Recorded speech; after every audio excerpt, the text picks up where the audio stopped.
D Kumaraswamy ಅವರಿಗೆ big shock ಎದುರಾಗಿದೆ. ಬಿಡದಿಯ ತೋಟದ ಮನೆಗೆ ಜೆಸಿಬಿ ನುಗ್ಗಿದೆ. ವಿಚಾರ ಏನು?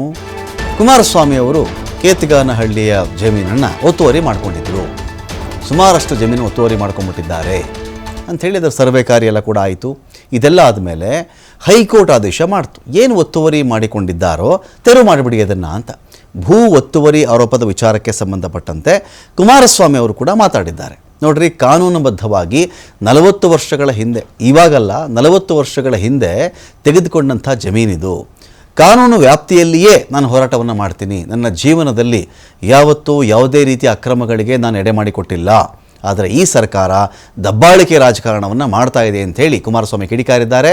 ಯಾವುದೇ ತೆರವು ಮಾಡಬೇಕಾದರೂ 15 ದಿನಗಳ ಮುಂಚೆ ನೋಟಿಸನ್ನು ಕೊಡಬೇಕಾಗತ್ತೆ. ಆದರೆ ನನಗೆ ಇದುವರೆಗೂ ಯಾವುದೇ ಮಾಹಿತಿನೇ ಬಂದಿಲ್ಲ.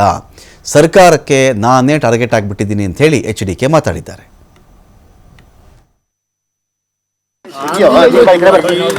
ನಾನು 40 ವರ್ಷದಿಂದ ತಗೊಂಡಂತ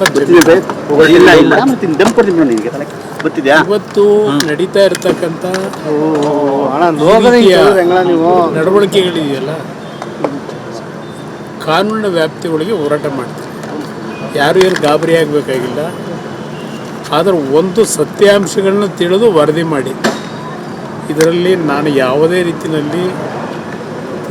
ರೀತಿಯ ಅಕ್ರಮಗಳಿಗೆ ಎಡೆ ಮಾಡಿಕೊಟ್ಟಿಲ್ಲ.